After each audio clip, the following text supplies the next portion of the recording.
Tyson Fury knocks out Deontay Wilder in the 7th round to become the new WBC and ring-recognised world champion. Wow, where to start with this? I have never been so happy to get a prediction wrong in my life. Where on earth do we start with this one? Right, so first and foremost, I want to just premise this by saying I hate the term exposed whenever a fighter loses, but in this instance, that is exactly what Wilder was. The old adage is you can't hook with a hooker, but you can jab with a jabber. And Tyson Fury in the first fight showed that he had a decent enough jab to mitigate Wilder where possible. But straight from the off, he went straight at Deontay Wilder, basically going forward with the jab, leading with the jab. And by leading with the jab, he was able to penetrate the guard, which Wilder has a sort of high guard, but it's not a particularly rugged guard, and he was able to just split it clean open. Step on into the inside and just get to work. And Deontay Wilder, when I say exposed, Wilder has zero inside game. Not like a bat, not little inside game, not iffy inside game. No inside game whatsoever. Numero uno inside game. I was shell-shocked by the ease in which Tyson Fury was able to get his shots off up close. Bear in mind, this is a man that in his last fight went life and death up close when trying to fight on the inside with Otto Wallin. A man that, in my pre-fight, I said struggled at domestic level when trying to go forward fighting like that. Yet against Deontay Wilder, it was easy. It was absolutely no bother at all. As I say, what he did was he was leading with the jab and literally splitting that guard open, stepping on the inside and having lots of success with the straight right. It makes a lot of sense now from a number of things of the fighters he avoided and why he avoided them. As I was having this discussion in the Hatman boxing group, and we were saying that now suddenly avoiding Joshua makes sense, avoiding White makes sense, avoiding Klitschko makes sense. These are boxer punchers. Even White, he likes to step in on the inside and let his hooks go. I mean, just ask Derek Chisora. Now we know why. It's because if you get close to Deontay Wilder, he can't do anything. He can't hold. He can't hook. I was absolutely astounded. He was physically, despite being 231 pounds, he was too weak. He was useless in the clinches. He was just getting manhandled and ragdolled. And as we were saying in the boxing group, could you imagine, as you get someone like Anthony Joshua, who has a decent jab himself, jab on the jab and then steps into the inside. And as I've said previously, go back and look at my Andy Ruiz pre-fight. He is fantastic when it comes to putting combinations together with hooks on the inside. If that had been Joshua in there, I mean, goodness gracious, he would have taken Wilder's head off. So now suddenly a lot of things make sense, and a lot of why he's been protected the way he has been, why he's been matched the way he has been, it all now comes together and makes sense now. I mean, we saw Gerald Washington have a lot of success with the jab, but Gerald Washington's not a bad jabber himself. Now, he just seems to be, if you have a strong ramrod jab, like Wyatt does, like Fury does, like Joshua does, he just doesn't have an answer for it. As soon as you penetrate that guard and step on in the inside, there's literally nothing he can do. I think, truth be told, I struggle to see where Deontay Wilder goes from here when we're talking about someone who's 34 and injury prone, turning 35 this year, and what we're hearing is that most of his camps are just rehabilitations from injuries. So it really does lead you to worry where, if you're a Wilder fan this is, where on earth are these improvements going to be coming from? Because I don't know how he can learn to fight on the inside overnight. Don't get me wrong, this isn't going to work with every fighter. I mean, Luis Ortiz, he tried to stand in front of Wilder in the pocket, up close, and counter, despite being slow as someone stuck in treacle. I mean, that's not going to work.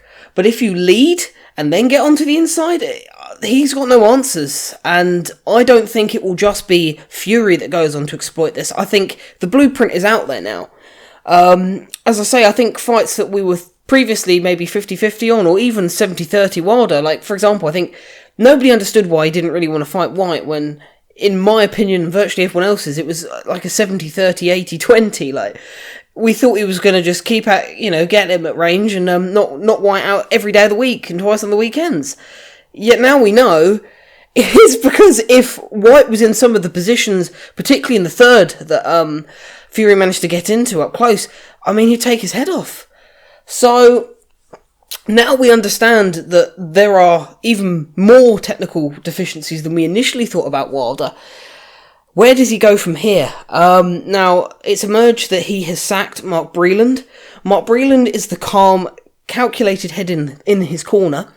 The one really, I believe, the only trainer that he had that really taught him anything. Mark Breland himself was quite a lanky, awkward fighter, and you could see the Breland style in him. Don't get me wrong, I don't think Breland's the best trainer in the world. I think someone who's had 40-odd fights and still doesn't know how to fight on the inside, that's showing a lot of lacking on not just the fighter, but also the trainer. But to retain JD's, who is just a yes man, who just makes excuses on behalf of Wilder all the time, and who, to be honest with you, sounds like he was taught boxing over the phone by someone talking a different language. Why he's retained D's over Breland, I have no idea. It looks to be that Wilder is absolutely intent on blaming absolutely everybody but himself for this defeat.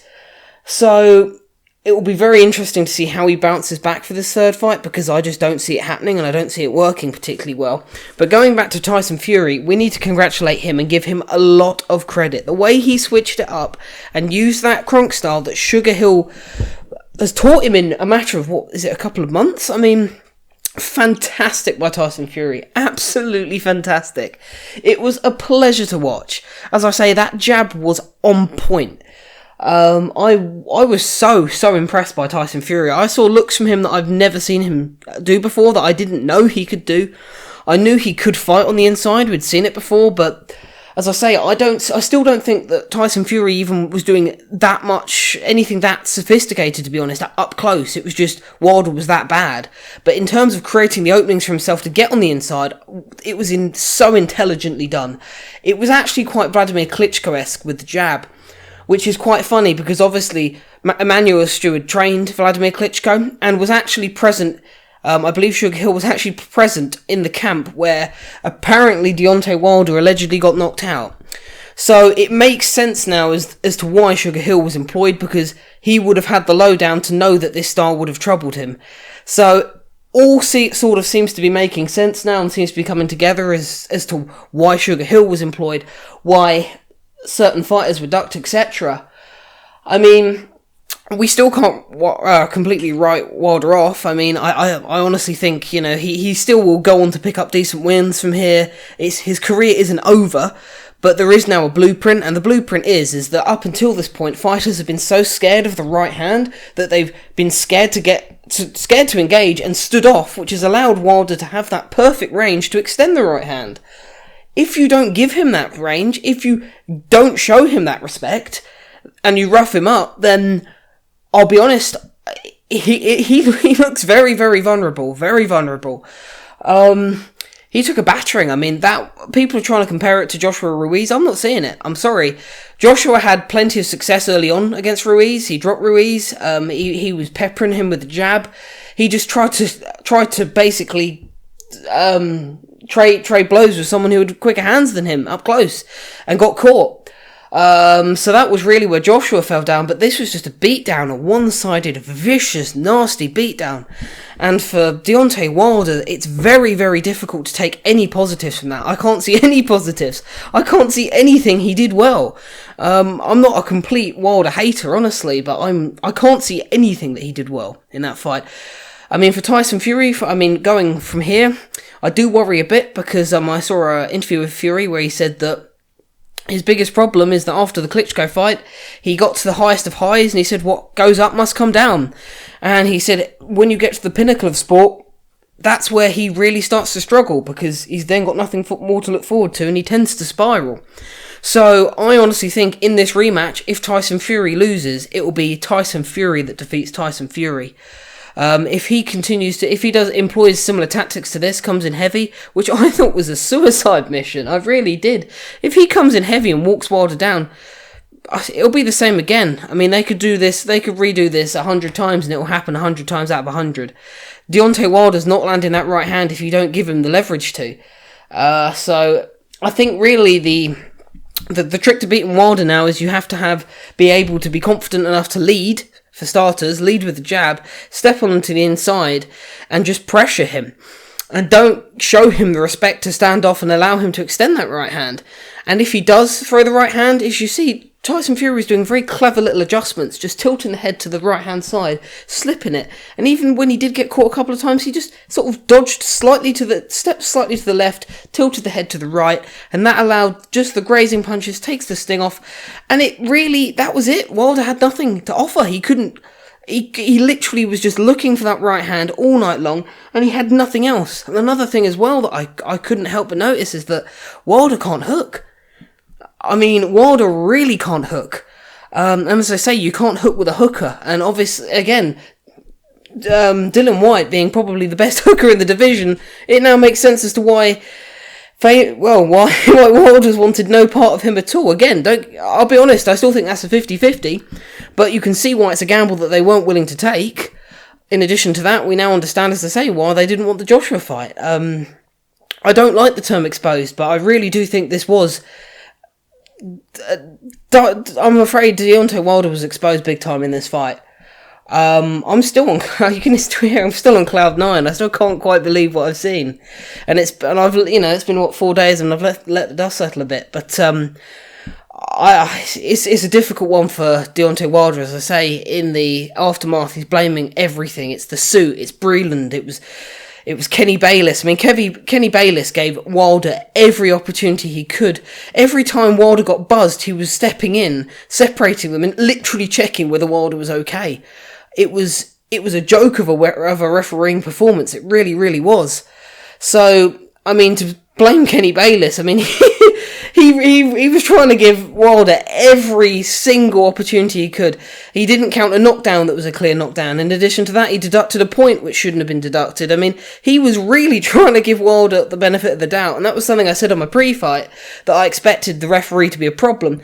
But, as I say, Tyson Fury rips up the script yet again, as he always seems to do, and turns it on his head. And now we have to really see what Deontay Wilder is made of. As I say, by the way he's reacted to this loss, I will be very surprised if he can bounce back. I will be. I don't think it's impossible, but as I say, I think if Tyson Fury loses the rematch, I think it's Tyson Fury that's going to defeat Tyson Fury, not Deontay Wilder. So, and lastly, I've just got to give massive, massive credit to Tyson Fury.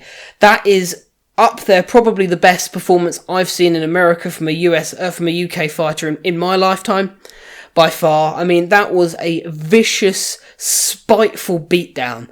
That was a man that wasn't going in there to throw the normal pitter-patter punches and just try and slip and avoid. He went in there to hurt Deontay Wilder. He went in there to rip the titles, and he did that in devastating fashion, splattering Wilder from pillar to post, not giving him a moment's space. And really, I mean, that's a sort of beatdown that I wouldn't be surprised if Deontay Wilder is never the same again, to be completely honest with you. He perforated his eardrum very clearly in the third, which completely took the balance away from him. And we have seen fighters in the past that when they suffer perforated eardrums, obviously that affects the equilibrium, and that can be a long-term issue. So it will be very interesting to see how an already injury-prone Wilder really deals with such a beatdown. In addition to that, the right hand has broken again. So I'll be honest, to me it looks like the body is falling apart. So if I was a Deontay Wilder fan, I would be very, very worried at the moment, particularly as well as how he's dealt with the defeat. As we know, Anthony Joshua, he had already contemplated losing before. It crossed his mind. He'd spoken about it openly in interviews. He was going to be a two-time. He wasn't going to be a one-time because all the greats have been two times. Deontay Wilder has always said that he's never going to lose, that he would beat Prime Ali, he would beat Prime Tyson.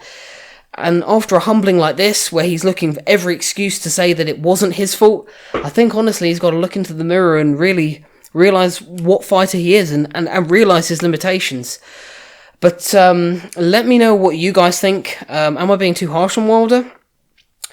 Do you agree that maybe something that I think a lot of people are overlooking is his complete inept skill set, absolutely zero skill set on the inside, which maybe not a lot of the smaller fighters because they might not be physically strong enough, but a lot of the bigger heavyweights really might be able to take advantage of. So let me know what you think and take care.